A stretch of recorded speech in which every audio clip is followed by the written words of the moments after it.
माशाअल्लाह यहाँ मुझे सारे तकरीबन इल्ला ये कि वो बच्चे जिनकी अभी दाढ़ियाँ नहीं आई तकरीबन सब बारौनक चेहरे वाले हैं और उनके चेहरों पे सुन्नत रसूल मुज़य्यन है।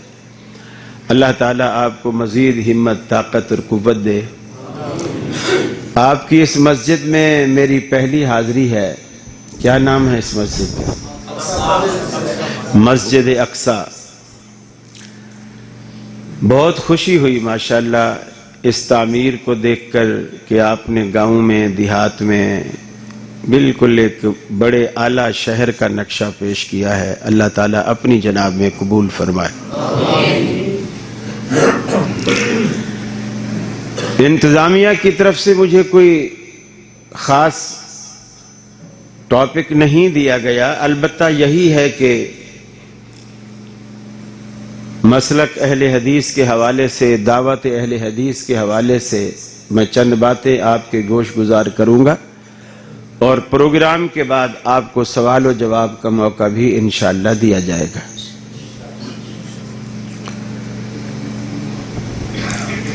दुनिया में जितने मसालिक या जितने मज़ाहिब हैं उनमें सबसे बेहतरीन मजहब इस्लाम है और इस्लाम में जितने मसालिक हैं उनमें सबसे बेहतरीन मसलक अहले हदीस है।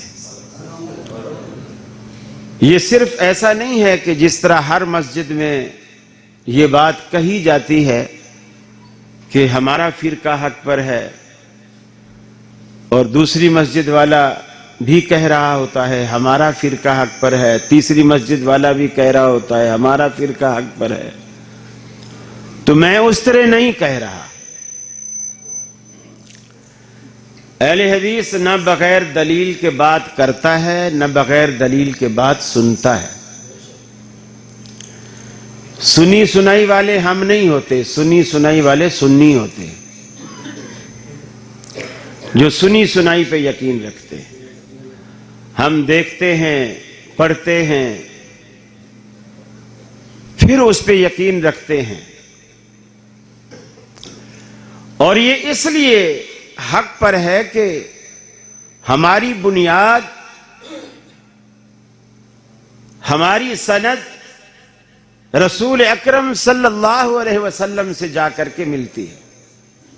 हम दीन वहीं से लेते हैं जहां से सहाबा ने लिया। देखिए सीधी सादी आम फहम बात है। आप जब मक्के जाते हैं हज की नीयत से या उम्रा की नीयत से, आपका हज सारा मक्के में हो जाता है, उम्रा भी सारा मक्के में हो जाता है। मदीने में कोई रुकन हज या उम्रे का नहीं है, बल्कि नबी मुकर्रम सल्लल्लाहु अलैहि वसल्लम भी हज उम्रा के लिए तशरीफ लाए तो आप मदीने से मक्के आए। मदीने में रहते थे लेकिन मदीना छोड़कर आप मक्के में आए। लेकिन जब हम मक्के जाते हैं हज करने या उम्रा करने तो हम सोचते हैं कि यार अब मक्के तक तो आए खड़े हैं, बाकी चंद घंटों का थोड़ा सा सफर है मदीने तक, चलो मस्जिद नबवी की भी जियारत करते चले जाएं, मदीने से भी हो लें।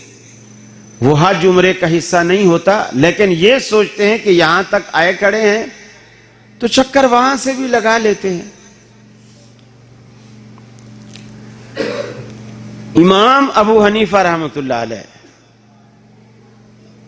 नबी करीम सल्लल्लाहु अलैहि वसल्लम के दुनिया से, इस दार फानी से रुखसत होने के 70 साल बाद पैदा होते हैं।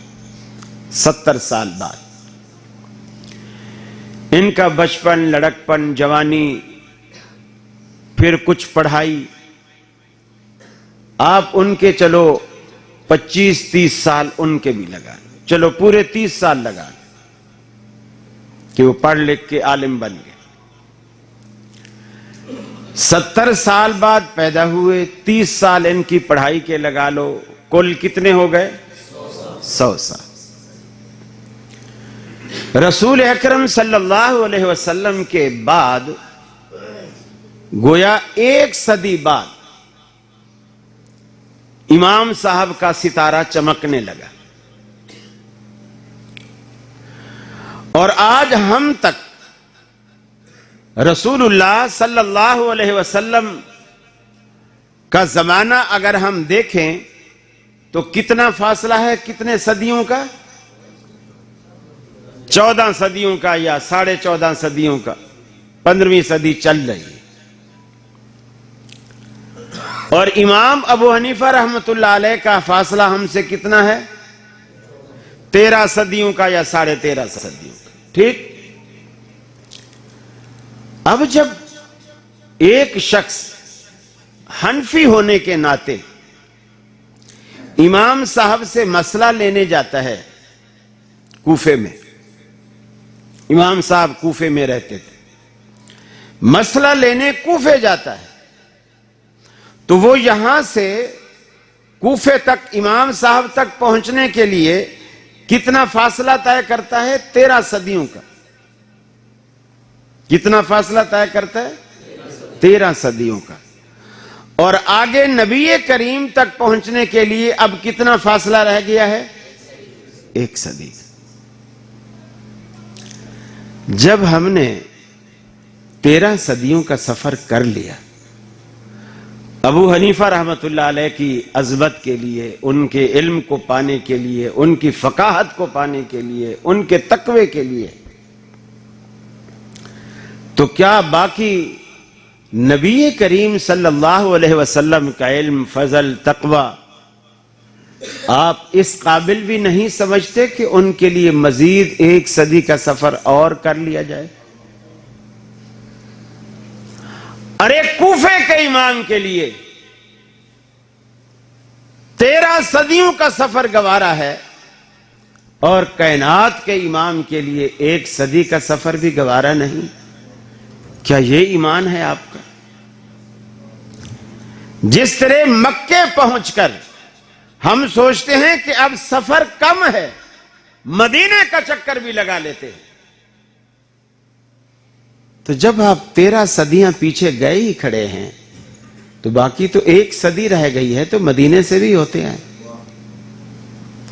मदीने का चक्कर भी लगा दे। ये लोगों की आंखों में धूल झोंकी जाती है। मदीना मदीना मदीना कहकर मस्जिद मदीना, मदरसा मदीना, बच्चे नात गाते हैं तो मदीना मदीना, हर बात में मदीना। अब तो सलाम भी बदल गया है। सलाम भी करेंगे तो एक बोलेगा अल मदीना, दूसरा बोलेगा अल मदीना। हर चीज बदल दी गई। अकीदा हो, अमल हो, वो जब ही दुरुस्त कहलाएगा जब तक उस पर मुहम्मद रसूलुल्लाह सल्लल्लाहु अलैहि वसल्लम की मोहर ना होगी, मदीने वाले की मोहर ना होगी। फिर लोगों से पूछो, हमें गुस्ताख रसूल कहते हो, हमारा ईमान, हमारी मोहब्बत नबी रहमत सल्लल्लाहु अलैहि वसल्लम के साथ ज्यादा है या आपकी? अब इनके अकायद देखें। कोई चीज भी तो मदीने की हो तुम्हारे पास कि मदीने का नाम लेते हुए आदमी अच्छा लगे। कोई चीज तो मदीने की हो। ना तुम्हारे पास नमाज मदीने की है, ना रफुल यदैन मदीने की है, ना आमीन मदीने की है। और जिसको यकीन नहीं आता वो आज भी जाके देख ले। ना तुम्हारा इफ्तार मदीने वाला, ना तुम्हारा सहर मदीने वाला, ना तुम्हारे जनाजे मदीने वाले, ना शादियां मदीने वाली, ना खुशी और गमी के अहकाम मदीने वाले, ना बच्चों की पैदाइश पर खुशी के तरीका कार मदीने वाले। कोई चीज भी तो मदीने की हो। सिर्फ कहने से कुछ नहीं होता। अब आप देखें, मदीना मदीना कहने वालों के अकीदे देखें। एक किताब है सीरत गौसे आजम, सीरत गौसे आजम, इंडिया से छपी है। मेरे मोबाइल में उसकी तस्वीर है। सफा नंबर 81 पर सीरत निगार लिखता है कि पीर अब्दुल कादिर जिलानी और अल्लाह ताला एक दूसरे का हाथ पकड़ के जन्नत में सैर कर रहे थे। अभी थोड़ी बात आगे देखें, इनका अकीदा देखें। आगे केले का छिलका पड़ा हुआ था और अल्लाह की नजर ना पड़ी केले के छिलके पर और पांव पड़ गया। नजर नहीं पड़ी, पांव पड़ गया। इस कायनात का रब नौजुबिल्ला फिसल गया। और चूंकि पीर अब्दुल कादिर जिलानी के हाथ में हाथ दिया हुआ था तो पीर अब्दुल कादिर जिलानी झट से खींच लिया, गिरने से बचा लिया। किसको? अल्लाह को। पीर अब्दुल कादिर जिलानी ने बचा लिया गिरने से अल्लाह को। फिर अल्लाह ने खुश होकर क्या कहा? कहे अब्दुल कादिर जा, आज से तू दस्तगीर है, आज से तू दस्तगीर है। तूने हमें गिरने से बचाया, हम तुम्हें दस्तगीर का लक़ब देते हैं। ये मदीने का अकीदा है, ये मदीने वालों का अकीदा नहीं है। इसीलिए मैंने कहा था और यार लोगों को मिर्चें लगी थी कि हिंदुओं में और तुम में फर्क क्या है। वो अपनी मूर्ति खड़ी करके पूछते हैं, तुम कब्र में लिटा के पूछते हो, फर्क क्या है? दूसरे साहब हनीफ कुरैशी साहब का एक क्लिप है जो यूट्यूब पे बड़ा मशहूर है। वो बड़े जलसे में मजमे में बयान फरमाते हैं कि एक शख्स फौत हुआ, वो पीर अब्दुल कादिर जिलानी के कपड़े धोता था, गोया उनका धोबी था। मुनकर नकीर उसके पास आए और कहा, मन रब्बुक, तेरा रब कौन है? उसने कहा, मैं पीर अब्दुल कादिर जिलानी का धोबी हूं। फरिश्ते ने पूछा, मन नबीयुक? बोले, मैं तो पीर अब्दुल कादिर जिलानी का धोबी हूं। फिर फरिश्तों ने पूछा, मा दीनुक, तेरा दीन क्या है? कहा, मैं तो पीर अब्दुल कादिर जिलानी का धोबी हूं। फरिश्ते परेशान होकर अल्लाह के पास गए और अल्लाह से कहा कि या अल्लाह, तेरा कोई ऐसा अजीब बंदा आया है जो हर सवाल का एक ही जवाब देता है कि पीर अब्दुल कादिर जिलानी का धोबी हूं। अल्लाह ने कहा, चलो कोई बात नहीं, हमारे नेक बंदे के कपड़े ही धोता था ना, चलो इसको बख्श दो और जन्नत में ले जाओ। लोग कहते सुभान अल्लाह, सुभान अल्लाह। लेकिन इस पढ़े लिखे शहर में आज इस साइंसी दौर में किसी एक बंदे के जहन में भी यह सवाल पैदा नहीं हुआ कि कुरैशी साहब, चलो ठीक है अल्लाह ने उसे बख्श दिया, इस पर हमें कोई एतराज नहीं, लेकिन ये जो कब्र के अंदर मुनकर नकीर के सवाल और उस धोबी के जवाब, इसकी रिकॉर्डिंग तेरे पास कहां से आई? कोई नहीं पूछता। अगर मजमे में कोई इतना भी सवाल कर ले तो उसके झूठ का सारा पोल खुल जाए कि कब्र के हालात बाहर वाला जान ही नहीं सकता। आप 20 कैमरे कब्र में लगा दें, फरिश्ते को कैमरे की आंख थोड़ी देख सकती है। कैमरे की आंख सिर्फ उसी को देखती है जिसको इंसान की आंख देखती। कैमरा इंसानी आंख के फार्मूले पर ही बनाया गया है, उससे अलग ना ये जिन्नात को देख सकता है, ना ये फरिश्तों को देख सकता है, ना रूह को निकलता देख सकता है। आज तक किसी ने रूह की शक्ल नहीं देखी। लेकिन अहले हदीस वाहिद जमात है कि जब भी कोई बात करता है ये पूछते हैं कि आपने किस चैनल से ये बात की है, कहां लिखा हुआ है। बल्कि यकीन मानिए, मैं तजर्बे की बात बता रहा हूं। आप किसी भी हनफी आलम से आप जाकर के पूछें, कोई मसला पूछें, वो आपको मसला बता दे, और आप उसे आगे ये सवाल करें कि ये कुरान हदीस में कहीं है, मुझे इसकी दलील चाहिए, फौरन समझ जाएगा कि ये वहाबी है। इसलिए कि ये काम ही इनका है, ये काम ही इनका है, यही पूछते हैं। वो तो आगे सर झुका के बैठे होते हैं कि उलमा के सामने हम बोल ही नहीं सकते, उलमा के सामने क्या बोले। सहाबा किराम अल्लाह के रसूल से सवाल करते थे, तुम रसूल से ज्यादा बड़े आलिम हो। नबी रहमत ने मक्के में 13 साल गुजारे। इस अकीदे की इतनी अहमियत है कि 23 साल में इस्लाम नाजिल होता रहा। दौरे नबूवत की जिंदगी में 23 साल तक इस्लाम नाजिल होता रहा, और 13 साल में सिर्फ अकीदा बनाया जाता रहा, सिर्फ अकीदा। और बाकी जितना इस्लाम था वो क़यामत तक का, वो सारा अल्लाह ने उतार दिया। और तौहीद की अहमियत के पेश नजर अल्लाह ने कुरान पाक में क्या फरमाया? फरमाया वइज़ अख़ज़ रब्बुक मिन बनी आदम मिन ज़ुहूरिहिम ज़ुर्रियतहुम वअशहदहुम अला अनफुसिहिम। वो वक्त याद करो, वो पल याद करो, वो लम्हा याद करो जब परवरदिगार आलम ने बनी आदम से, आदम अलैहिस्सलातु वस्सलाम की पुश्त से अल्लाह रब्बुल आलमीन ने क़यामत तक आने वाली तमाम रूहों को बाहर निकाला। उनको एक खास जिस्म रब्बुल आलमीन ने अता किया।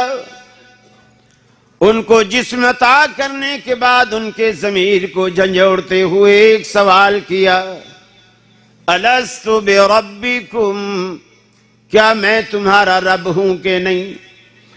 दुनिया में जितने भी आकाम अल्लाह ने नाजिल फरमाए, दुनिया में आने के बाद दिए, सिर्फ 2 बातें हैं जो अहले हदीस के 2 उसूल, अतीउल्लाह व अतीउर रसूल, ये 2 बातें ऐसी हैं कि दुनिया के वजूद में आने से भी पहले अल्लाह रब्बुल आलमीन ने आलम अरवा में उसका इकरार लिया। फरमाया अपने ज़मीर को झंझोड़ कर मुझे ये बताओ, अलस्तु बिरब्बिकुम, क्या मैं तुम्हारा दाता व दस्तगीर हूं कि नहीं? मैं तुम्हारा रब हूं कि नहीं? मैं तुम्हारा पालनहार हूं कि नहीं? मैं दुनिया में तुम्हें भेजूंगा, आसमान को छत बना दूंगा, जमीन को फर्श बना दूंगा, पहाड़ों को मेखे बनाकर जमीन में गाड़ दूंगा, पूरी की पूरी जमीन तुम्हारे लिए दस्तरखान बना दूंगा, तरह तरह की नेमतें और तरह तरह के खाने चुन दूंगा, दरिया मुतलातिम और समंदर मौजज़न होंगे तुम्हारे लिए, नदियां बलखाती नजर आएंगी तुम्हारे लिए, अनादिल चहकेंगे तुम्हारे लिए, सब्जे लहकेंगे तुम्हारे लिए, गुलशन महकेंगे तुम्हारे लिए, रात को अंधेरा अता करूंगा तुम्हारे लिए, सुबह को सवेरा अता करूंगा तुम्हारे लिए, सूरज को ताबानी अता करूंगा तुम्हारे लिए, चांद को लमानियत अता करूंगा तुम्हारे लिए, आसमां के दामन में सितारे चमकेंगे तुम्हारे लिए। ये मेरी सारी नेमतें पाने के बाद बताओ, अलस्तु बिरब्बिकुम, किसको अपना माबूद मानोगे? सारी की सारी मखलूक, उनमें अरबी भी हैं, उनमें अजमी भी हैं, गोरे भी हैं, काले भी हैं, नमक हलाल भी हैं, नमक हराम भी हैं, शकावत पसंद भी हैं, सादतमंद भी हैं, सब मौजूद हैं। आज गैरुल्लाह के नारे लगाने वाले वो भी मौजूद हैं। सब ने यकजुबा होकर के कहा, कालू बला, अल्लाह क्यों नहीं, तू ही तो हमारा रब है, हम तुझे मानेंगे। आज नमाज में कितने लोग हैं अल्लाह से वादा करते हैं इय्याका नअबुदु व इय्याका नस्तईन, अल्लाह तेरी बंदगी करते हैं, तुझसे मदद मांगते हैं। कितने लोग दुनिया में ऐसे हैं कंटेनरों पे खड़े होकर तकरीर का आगाज भी इय्याका नअबुदु व इय्याका नस्तईन से करते हैं, फिर जाकर दरबार की चौखट पे बीवी समेत सजदे में भी गिर जाते हैं, फिर पाक पटन की दरी से भी गुजर आते हैं। कहां गया वो इय्याका नअबुदु व इय्याका नस्तईन का दावा? अल्लाह रब्बुल आलमीन से वादा करके आने वाले कितने लोग हैं जो दुनिया में उस वादे को आकर के भूल गए। सारे के सारी कायनात के लोगों ने यकजुबा होकर के कहा कालू बला, अल्लाह क्यों नहीं, तू हमारा रब है।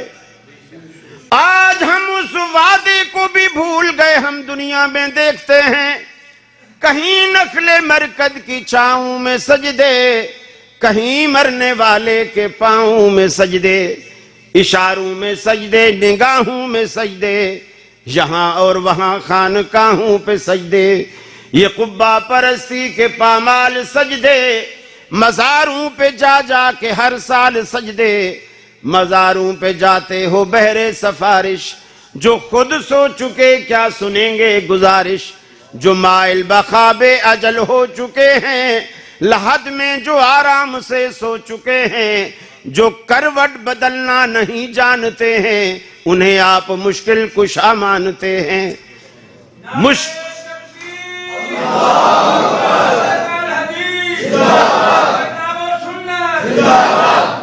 मुशरिक की अकल ही टखने में होती है और टखने से कभी सोचने और समझने का काम नहीं लिया जाता। और मोमिन की अकल हमेशा सर में, दिमाग में, वो दिलो दिमाग से सोचता और समझता है। इसीलिए अल्लाह के रसूल ने फरमाया मोमिन की फरासत से बचो। मोमिन की जो फहम और फरासत है अल्लाह की तरफ से उसे अता होती है और वो अल्लाह रब्बुल आलमीन से वादा करके आया, अल्लाह क्यों नहीं, तू हमारा रब है। और अल्लाह ने ये वादा लिया और लेकर के कहा कि कहीं ऐसा ना हो कि तुम दुनिया में जाओ और फिर मुकर जाओ कि अन तक़ूलू यौमल क़ियामा इन्ना कुन्ना अन हाज़ा गाफ़िलीन, क़यामत के दिन कहो कि हमें तो इसका कोई पता ही नहीं था, हमें तो खबर ही नहीं थी। अल्लाह ने हर चीज बतला दी अपने अंबिया के जरिए, अपने अंबिया के जरिए। अकीदे का मामला इतना पुख्ता है और इतना अहम है, इतना जरूरी है कि जैसे कोई इमारत बने और उसकी पहली ईंट रखी जाती है उसी को अकीदा कहते हैं। अगर वो टेढ़ी है ऊपर तक इमारत सारी टेढ़ी जाएगी, अगर पहली ईंट आपकी सीधी है ऊपर तक इमारत सारी सीधी चली जाएगी। और आपकी वो बुनियाद अगर पक्की है ऊपर कच्ची इमारत भी चल जाएगी, अगर बुनियाद कच्ची है तो ऊपर सरिया भी खड़ा नहीं होगा। आपका अकीदा जब तक पुख्ता नहीं है तो आपके लिए कुछ भी, कोई अमल भी तो काम नहीं आएगा, कोई अमल। इसीलिए अल्लाह ने कुरान में कहा कि कुल हल नुनब्बिउकुम बिल अक्सरीन अमाला अल्लज़ीना ज़ल्ला सअयुहुम फिल हयातिद दुनिया व हुम यहसबूना अन्नहुम युहसिनूना सुन्आ। आओ मैं तुम्हें तुम्हारे अमाल का घाटा बतलाऊं। सारी दुनिया कहती फिरती है मियां हम तो 20-20 रखते पढ़ते हैं, हम तो फुला फुला दरूद पढ़ते हैं, दरूद लक्की, दरूद हजारा, दरूद दुआए गंजो लश, दरूद ताज, क्या कुछ दुनिया पढ़ती है। हम अजान से पहले भी अजान के बाद भी सलातो सलाम पढ़ते हैं, हम खाने की प्लेट पर भी सूरह यासीन, सूरह इखलास सब कुछ करते हैं। और ये वहाबी लोग तो कुछ नहीं करते, हमारे तो ज्यादा अमल हैं। ईशा की भी हम 17 रखते पढ़ते हैं और वहां भी सिर्फ 7 पढ़ते हैं, 10 को खा जाते हैं। अल्लाह कहता है हल नुनब्बिउकुम बिल अक्सरीन आमाला, क्या मैं तुम्हें तुम्हारे अमाल के घाटे और खसारे की बात ना बतला दूं? क्या बतलाइए? अल्लाह के रसूल जरूर बतलाइए। अल्लज़ीना ज़ल्ला सायुहुम फिल हयातिद दुनिया, ऐसे लोग जिनकी सारी की सारी मेहनतें, सारी रियासतें, सारी इबादतें अल्लाह दुनिया में बर्बाद कर देता है। वहुम यहसबूना अन्नहुम युहसिनूना सुना, और वो अपने तई ये गुमान करते हैं हम तो अच्छा कर रहे हैं। खुद सोचने से काम अच्छा नहीं होता, नबी की मोहर से काम अच्छा होता। आदमी खुद सोचता रहे कि मैं अच्छा कर रहा हूं, इससे कुछ भी हासिल नहीं होता। आप देखें अबू जहल, जो हज के महीने में लोग हज करने आते जून जुलाई में, उनके लिए खैमे लगाता था। अबू जहल उनके लिए खैमे लगाता था, मीठे पानी का बंदोबस्त करता था, सत्तू घोल के उनको पिलाता था बिला मुआवजा। ये नहीं कि कोई स्टॉल लगाता था और पैसों से देता था, नहीं, बिला मुआवजा, सिर्फ रिफाही काम के तौर पर खैमे लगाता था, मीठा पानी पिलाता था, सत्तू पिलाता था, ऊंट ज़िबह करके हाजियों को उसका गोश्त खिलाता था। लेकिन मुझे बतलाइए वो क्या सोचता था कि मैं अच्छा काम कर रहा हूं या बुरा काम कर रहा हूं? अच्छा कर रहा हूं। लेकिन उसकी इस अच्छाई का उसे कोई फायदा हुआ नहीं हुआ, क्योंकि अकीदा खराब। बेस अमल की अकीदा है, अकीदा बुनियाद। जब तक अकीदा नहीं होगा, अल्लाह ताला कहता है फला नुकीम लहुम यौमल क़ियामत वज़ना, क़ियामत के दिन आएंगे तो हम इनके नामा अमाल का वजन भी नहीं करेंगे, बगैर वजन के दोज़ख में डालेंगे। इसलिए कि अकीदा नहीं है, अमल की कोई हैसियत नहीं, अल्लाह की नजर में कोई हैसियत नहीं।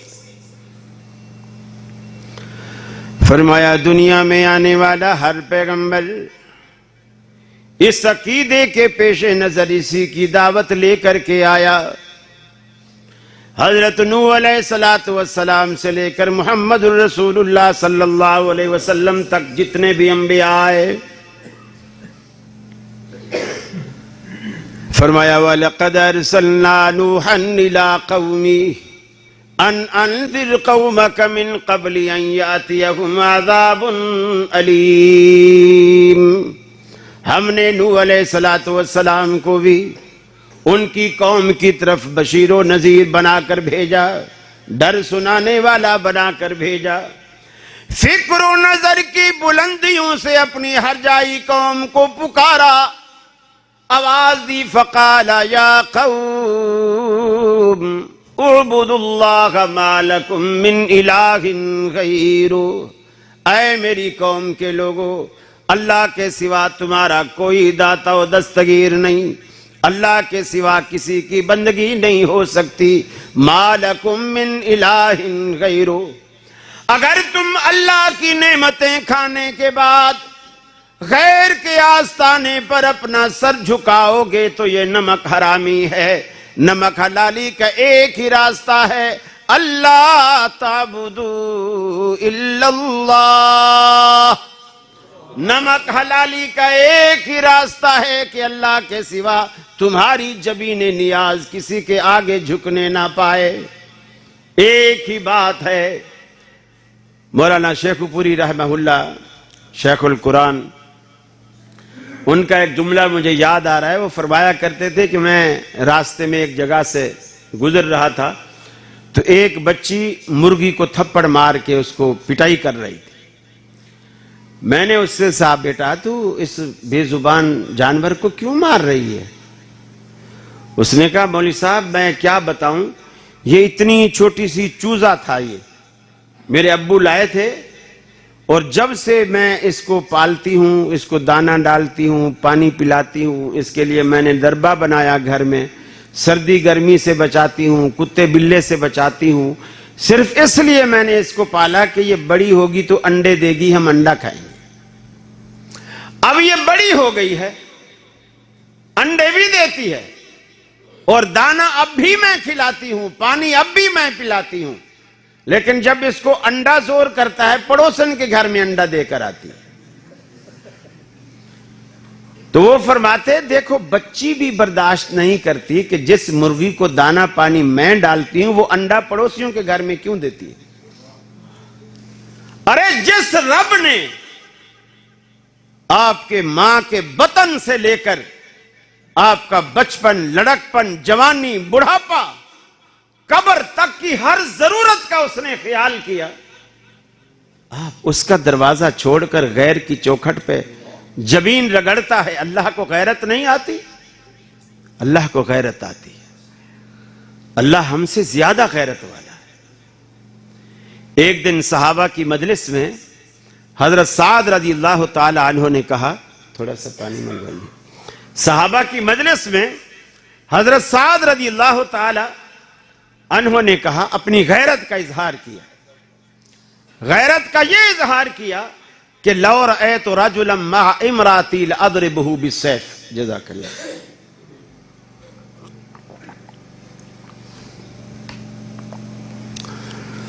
लौ रअयतु रजुलन मअ इमराती लअदरिबहु बिस्सैफ। अगर मैं अपनी घरवाली के साथ किसी शख्स को देख लूं तो फिर उसका फैसला मेरी तलवार करेगी, मैं तलवार से उसकी गर्दन मार दूं। किसी सहाबी ने जाकर ये बात रसूलुल्लाह सल्लल्लाहु अलैहि वसल्लम से कह दी। गोया उसका मकसद यह था कि साद जो है वो कानून को हाथ में ले रहा है। नबी करीम सल्लल्लाहु अलैहि वसल्लम ने जब ये बात सुनी तो आप रंजीदा नहीं हुए। आपने फरमाया उन्जुरू इला गैरत साद। अरे साद की गैरत को देखो, कितना गैरत वाला है। फिर फरमाया वल्लाह, अल्लाह की कसम, अन अगयरु मिन सादिन, मैं साद से ज्यादा गैरत वाला हूं। फिर फरमाया वल्लाह अगयरु मिन्नी, और अल्लाह की कसम, अल्लाह रब्बुल आलमीन की जात मुझसे भी ज्यादा गैरत वाली है। अल्लाह को गैरत आती।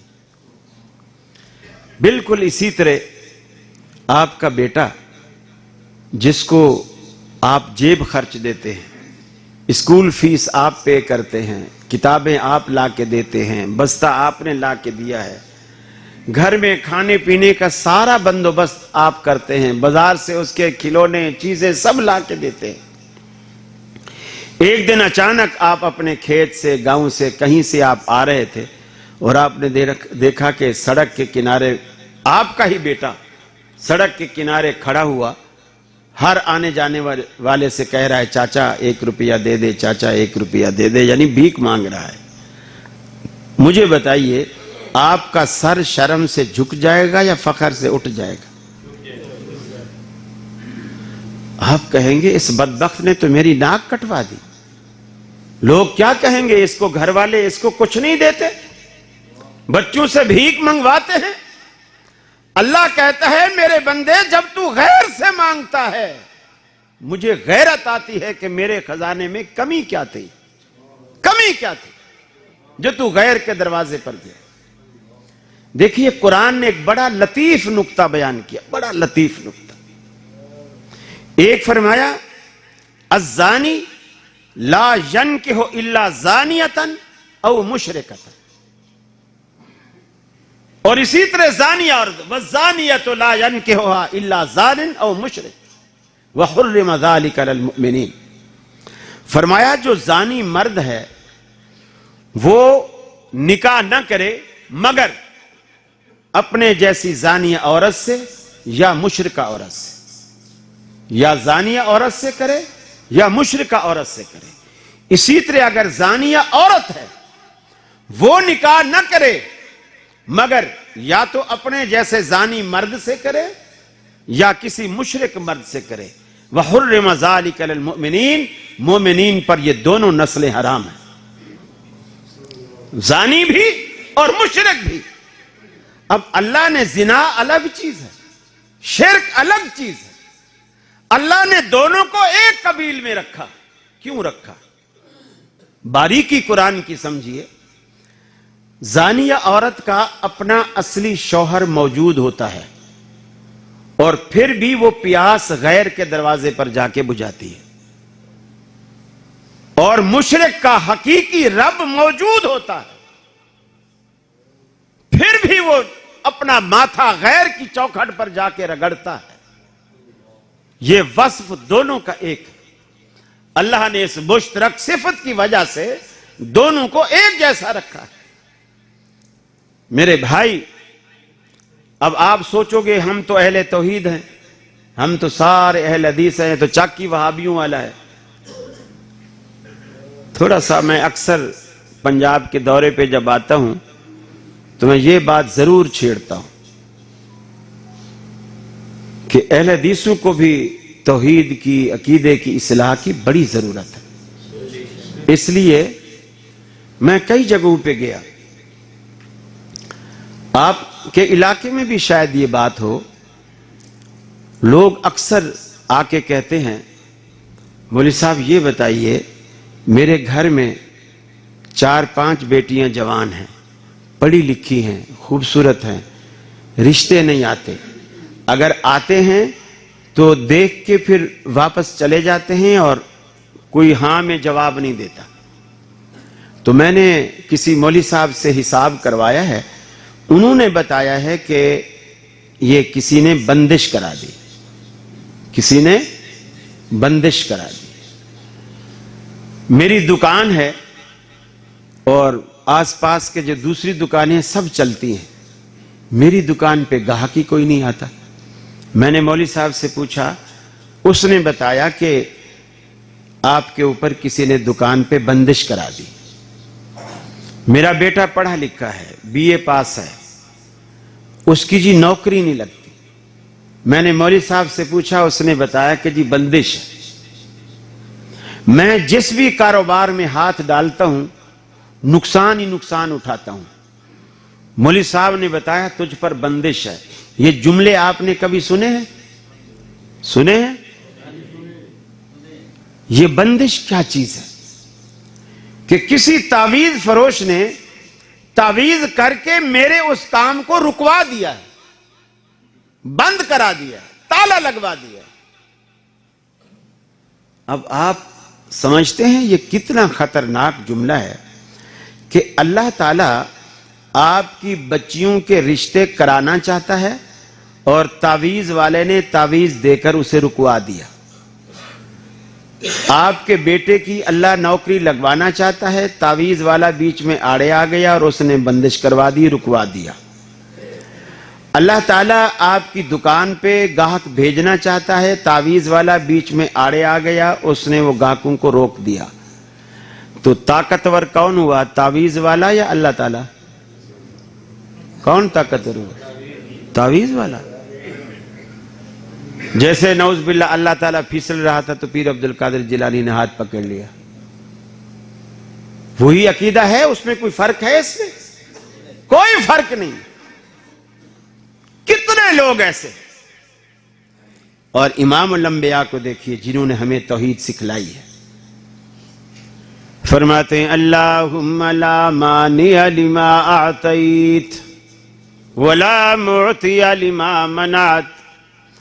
ऐ अल्लाह, दुनिया की कोई ताकत उसे रोक नहीं सकती जिसे तू देने पे आए, दुनिया की कोई ताकत उसे दे नहीं सकती जिसे तू ना देने पे आए। यह है अकीदा मुसलमानों का। और आप कहते हैं तावीज वाला। और यकीन मानिए जब से ये तावीज वाले और थू करने वाले जब से दुनिया में आए हैं, मैं तो खुद हैरान हूं। हमारा अपना चैनल है, पैगाम चैनल, उस पे बाकायदा 2 बंदे बिठाए गए हैं ये जिन निकालने वाले। इनका क्या काम है? ये लोग जिन निकालते नहीं, जिन चढ़ाते हैं। जिस भी इलाके में जिन निकालने वाला बंदा होगा, लिखवा लीजिए मुझसे, वहां 95% लोगों को जिन होगा। ऐसे किस्से, ऐसे वाकयात, ऐसी कहानियां लोग सुनाते हैं, वो ज़हनी तौर पर मफलूज हो जाते। मैं कराची में जामियातुल एहसान मंजूर कॉलोनी में मुदीर था। वहां एक साहब मेरे पास आए, मेरे दोस्त थे, कारपेंटर थे। आए, कहने लगे कारी साहब आपका तो हमें कोई फायदा नहीं। मैंने क्या, आपको क्या फायदा चाहिए? कहने लगे अभी अभी मैं फुलां साहब से होकर आया हूं। वो साहब आपके पंजाब के एक खतीब के बेटे हैं और वहां उन्होंने ऐसा ठिया बनाया हुआ है और वो जिन निकालने का काम करते। मैं नाम नहीं लेता।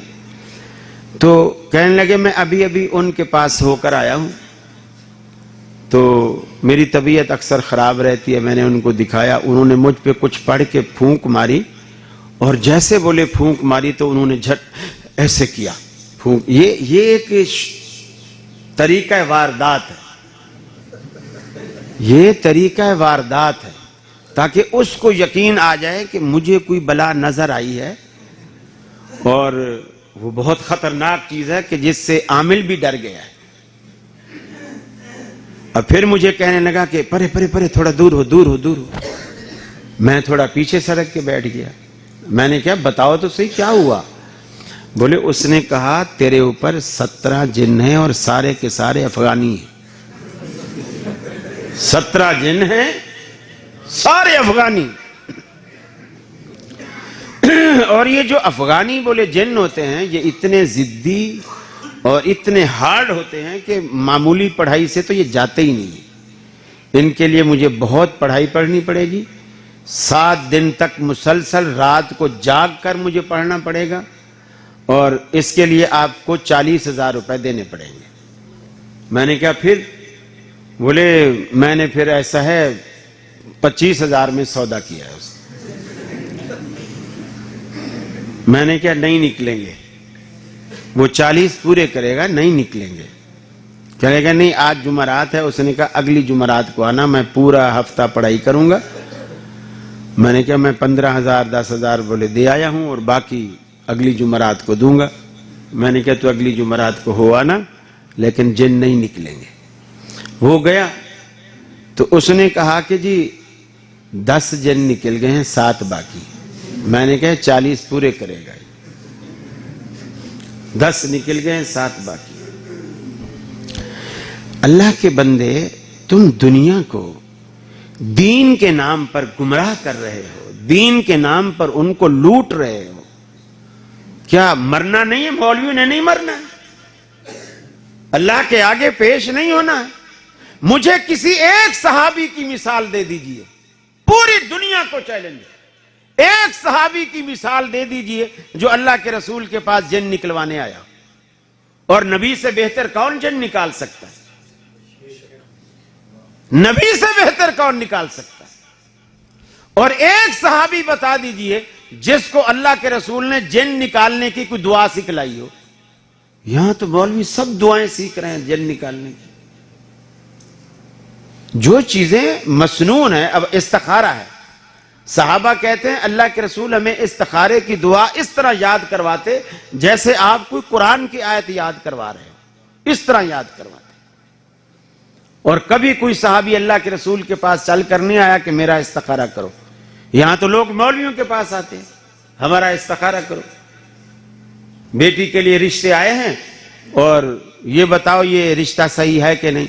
जब वो इस्तिखारा करने के बाद वो मौलवी साहब बोलते 3 दिन बाद आना। जब वो 3 दिन बाद जाते हैं तो वो कहते हैं मैंने इस्तिखारा किया, इस्तिखारा मेरे नाम निकल रहा है, इस्तिखारा मेरे नाम निकल रहा है। किसी से कराने का आखिर कोई ना कोई तो नुकसान होगा ना। मेरे भाई, दीन को समझो। दीन जब तक आमना के लाल से लोगे, अल्लाह की कसम दुनिया की कोई ताकत आपको गुमराह नहीं कर सकती।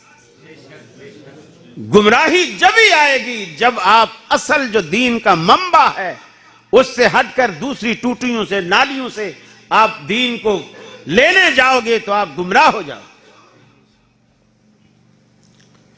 नबी करीम सल्लल्लाहु अलैहि वसल्लम का रुतबा इतना बड़ा है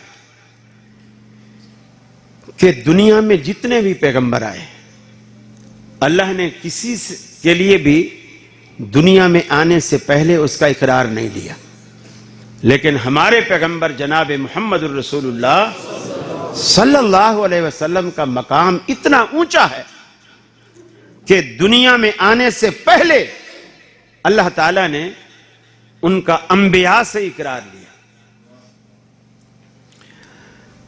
फरमाया व इज़ अख़ज़ल्लाहु मीसाक़न नबिय्यीन लमा आतैतुकुम मिन किताबिन व हिक्मा। वो वक्त याद करो, वो लम्हा याद करो जब अल्लाह रब्बुल आलमीन ने आलम अरवा में तमाम अंबिया की रूहों को जमा किया। सारे के सारे अंबिया रब्बुल आलमीन ने जमा किए, कोई भी गैर पैगंबर उस मजलिस में नहीं था। गोया अल्लाह ने आलम अरवा में रिसालत कॉन्फ्रेंस बर्पा की और करारदाद के तौर पर अल्लाह ने जो करारदाद पेश की अंबिया के इज्तिमा में, कुरान उसे भी बयान करता है। लमा आतैतुकुम मिन किताबिन व हिक्मा सुम्मा जाअकुम रसूल मुसद्दिकुल लिमा मअकुम लतुमिनुन्न बिही व लतंसुरुन्ना। तुम दुनिया में जाओगे, तुम्हारे सरों पर रिसालत और नबुव्वत का ताज मैं सजाऊंगा, रिसालत और नबुव्वत का ताज भी सजाऊंगा, तुम्हें इल्म और हिकमत से भी नवाजूंगा। लेकिन सुम्मा जाकुम रसूल, फिर हमारा आखिरी ताजदार अगर तुम्हारी मौजूदगी में आ जाए, मुसद्दिकुल लिमा माकुम, जो तुम्हारी शरीयतों की भी तस्दीक करेगा, उस वक्त तुम्हारी जिम्मेदारी क्या होगी? ला तुमिनुन्ना बिही व ला तंसुरुन्ना, तुम जरूर बिल जरूर उसके साथ ईमान भी लाओगे, उसकी नुसरत व ताईद भी करोगे, अपनी इंजील को बंद करोगे, अपनी तौरात को बंद करोगे, अपनी ज़बूर को बंद करोगे, उसका कुरान खोलोगे, उसके कुरान की तबलीग करोगे, खुद भी उस पर ईमान लाओगे, लोगों को भी उस पर ईमान लाने की दावत दोगे। आलम अरवा में अल्लाह ने तमाम अंबिया से यह दो पैमान लिया और फिर ये पूछा, काला अक़ररतुम व अख़ज़तुम अला ज़ालिकुम इसरी। जिस तरह करारदाद पेश करते वक्त आप मजमे से कहते हैं अगर आपको मंजूर है तो हाथ खड़ा कीजिए, अल्लाह रब्बुल आलमीन कहता है काला अक़ररतुम, क्या तुमने इकरार कर लिया मेरी इस करारदाद को, दिलो जान से मान लिया। वअख़ज़तुम अला ज़ालिकुम मिस्री, हमारा ये तुम्हारे दरमियान ये एग्रीमेंट तय पा गया। क़ालू अक़ररना, तमाम अंबिया ने यकजुबां होकर के कहा कि इलाहुल आलमीन, हम इसका इकरार करते हैं, हम ऐसा ही करेंगे। अल्लाह ने फरमाया काला फशहदू व अना माकुम मिनश शाहिदीन, तुम भी गवाह बन जाओ, मैं भी तुम्हारे साथ गवाह बन जाता हूं। सारी दुनिया को बतला दिया कि बाकी अंबिया की मौजूदगी में भी इमामुल अंबिया आ जाए, सारी की सारी शरीयतें मनसूख हो जाएंगी, सिर्फ आमना के लाल का डंका बजेगा। आज यही हस्ती अहले हदीसों की इमाम है, यही क़यादत है हमारी, यही लीडर हैं हमारे, यही हक की निशानी है। सारी दुनिया कहती है कि अहले हदीस रसूल को नहीं मानते, इमामों को नहीं मानते। अरे मुझे बतलाइए और मानना क्या होता है। अल्लाह के रसूल ने मजीद वज़ाहत करते हुए फरमाया, वल्लज़ी नफ्सु मुहम्मदिन बियदिही लौ बदा लकुम मूसा फत्तबअतुमूहु व तरक्तुमूनी लज़लल्तुम अन सवाइस सबील। अगर तुम में मूसा अलैहिस्सलाम दोबारा आ जाएं, हालांकि वो अल्लाह का सच्चा पैगंबर है, साहिब तौरात पैगंबर है, लोगों ने उसे इमाम नहीं बनाया बल्कि अल्लाह ने उसे पैगंबर चुना है, वो अल्लाह का सच्चा पैगंबर है। अगर वो अल्लाह का सच्चा पैगंबर मूसा अलैहिस्सलाम तुम में दोबारा आ जाएं, फत्तबातुमू, तुम उनकी पैरवी करने लग जाओ, व तरकतुमूनी, और मुझे छोड़ दो, लदललतुम अन सवाइस सबील, मूसा अलैहिस्सलाम की पैरवी मेरे आने के बाद तुम्हें राह रास्त से हटा देगी। अरे जब अल्लाह के सच्चे पैगंबर की पैरवी मोहम्मद अरबी सल्लल्लाहु अलैहि वसल्लम के आने के बाद गुमराही का बायस बन सकती है, तो किसी उम्मती की पैरवी हिदायत का बायस कैसे बनेगी? कुछ तो सोचो, तन्हाई में, खलवत पे। इससे बढ़कर अल्लाह के रसूल ने मजीद फरमाया, लौ कान मूसा हय्यन मा वसियहु इल्ला इत्तिबाई, अरे तुम्हारी हिदायत और गुमराही तो दूर की बात, अगर मूसा अलैहिस्सलाम जिंदा होते, लौ कान मूसा हय्यन, अगर मूसा अलैहिस्सलाम जिंदा होते और वो जन्नत में जाने की ख्वाहिश करते, मेरे आने के बाद अगर मूसा खुद जिंदा होते और जन्नत में जाने की ख्वाहिश करते, मा वसियहु इल्ला इत्तिबाई, उन्हें भी मेरी सुन्नत के दर के सिवा कायनात में कोई दर नजर ना आता। अल्लाह का सच्चा पैगंबर भी जन्नत में जाने के लिए सुन्नत के दरवाजे से जाएगा तो जन्नत में जाएगा, मेरी सुन्नत से बाहर अल्लाह ने जन्नत का कोई दरवाजा रखा ही नहीं। इमाम मालिक फरमाते हैं, सुन्नतु का सफीनत नूहिन मर्रकिबा फकद नजा व बल्लम यरकब फकद गरक, सुन्नत की मिसाल नूह अलैहिस्सलाम की कश्ती के जैसी है, जो उसमें सवार हो गया वो पार हो गया, जो सवार होने से रह गया वो गर्क हो गया। सुन्नत की मिसाल नूह अलैहिस्सलाम की कश्ती जैसी, उसमें सवार हुआ, पार हुआ, रह गया, गर्क हुआ, चाहे वो पैगंबर का अपना सगा बेटा ही क्यों ना। मेरे भाई, मैं आखिरी हदीस सुनाकर बात को खत्म करूंगा, फिर आपके सवालात की तरफ आएंगे इंशाअल्लाह। नबी करीम सल्लल्लाहु अलैहि वसल्लम, सुनन दारमी की रिवायत है, आप फरमाते हैं कि मैं सोया हुआ था, मेरे पास अल्लाह ने दो फरिश्ते भेजे। वो जो दो फरिश्ते आए ऊपर से, एक फरिश्ता आसमान और जमीन के दरमियान मुअल्लक हो गया, रुक गया, और एक फरिश्ता सीधा मेरे पास आ गया। जो आसमान और जमीन के दरमियान रुका, उसके हाथ में तराजू है, उसने तराजू का दस्ता अपने हाथ में पकड़ा और पलड़े दोनों नीचे लटका दी।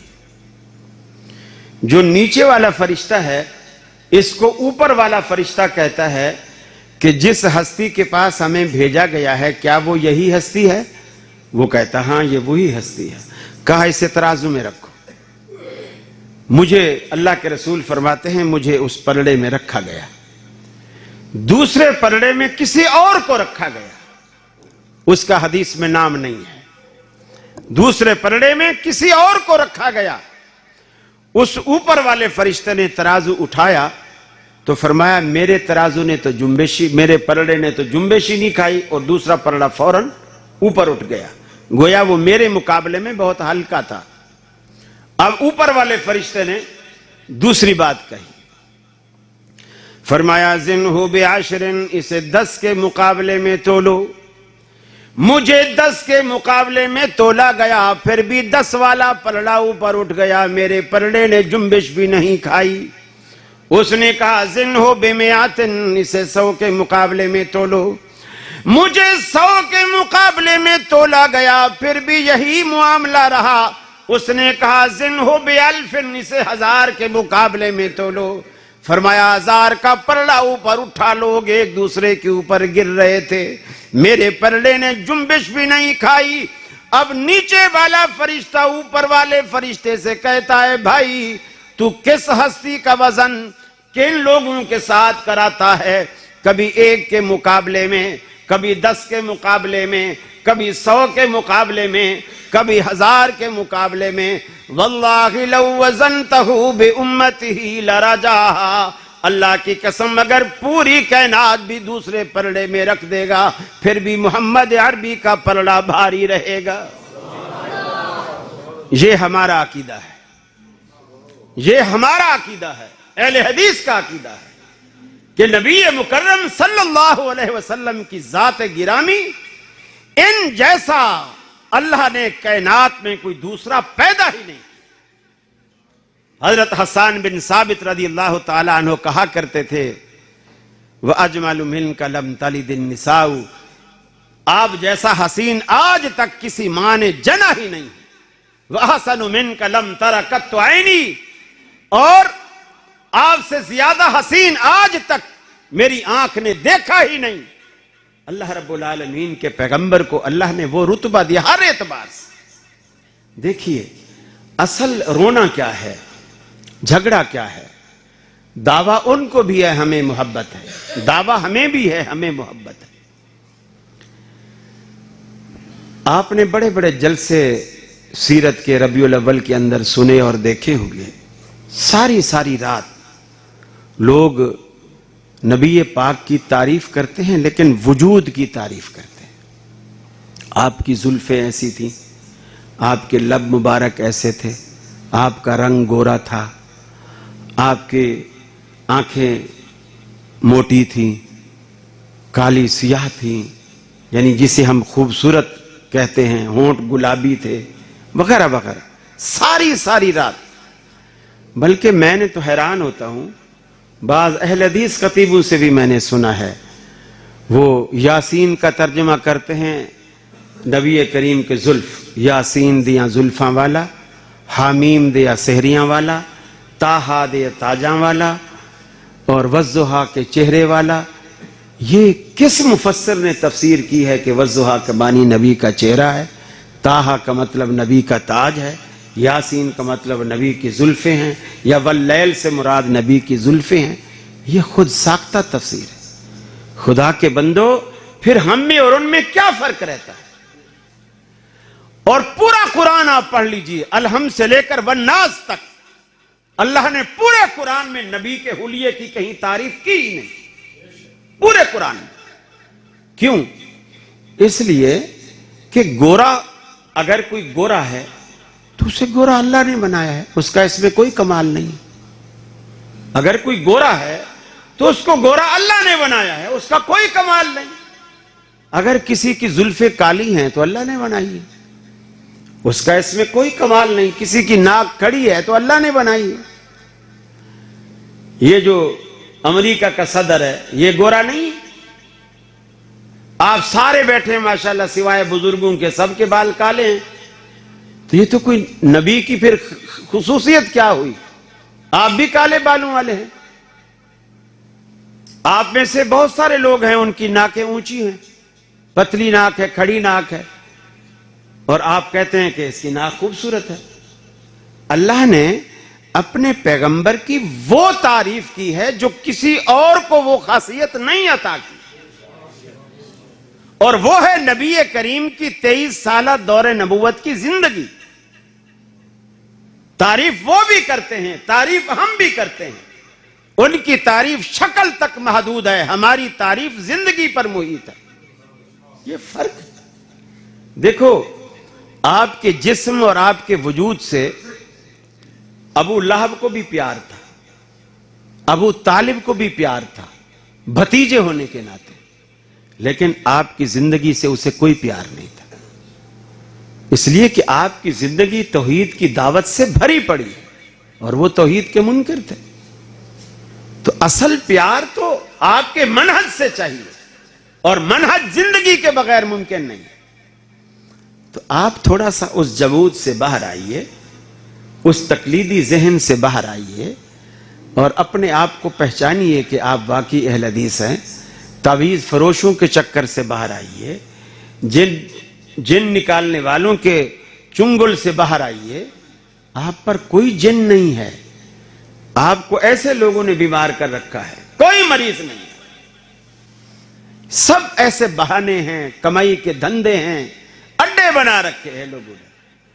किसी ने जुमरात को, किसी ने अतवार को अपनी बैठक में रश लगा होता है, औरतों का, मर्दों का, और बोतल खोली हो तो उसमें थूक डाल देते। जितनी बीमारियां मौलवी साहब को होती हैं सारियां उसको लग जाती।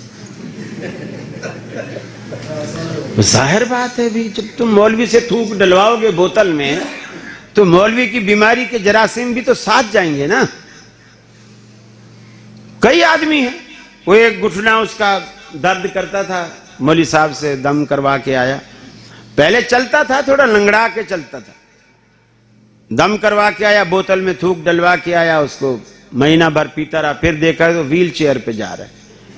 भी क्या हुआ? बोले यार पहले एक घुटना खराब था, मौलवी साहब की पड़ी हुई बोतल पी, या दोनों घुटने खराब हो गए।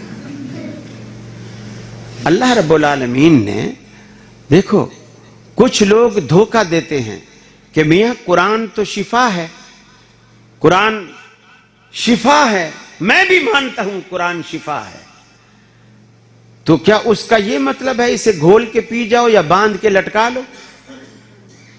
हदीस में नहीं आता कलवंजी मौत के सिवा हर बीमारी का दवा है, तो 1-1 किलो कलवंजी की थैली भी गले में लटका लो, मौत के सिवा हर बीमारी का इलाज है। तो शिफा का यह मतलब आप पढ़ो जिससे दिलों के जंग दूर होते।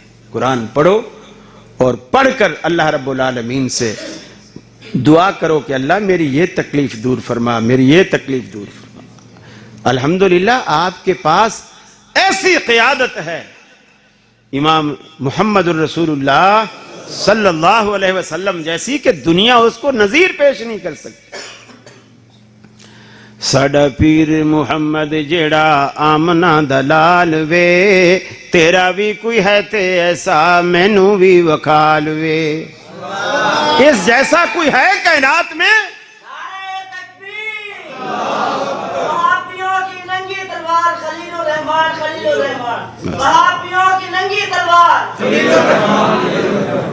वजन मिला नहीं कोई, तलवार के साथ खलीलुर रहमान किधर आ गए?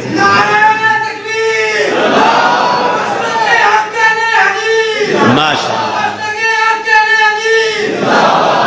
चलो माशाअल्लाह, अब ये साबित हो गया कि अहले हदीस हक पर हैं। व आखिरु दावाना अल्हम्दुलिल्लाहि रब्बिल आलमीन। ओ आसमान तो डिग के नहीं मरदा, बूटा रिज़्क़ दा अजे जिंदा हरिया हुड़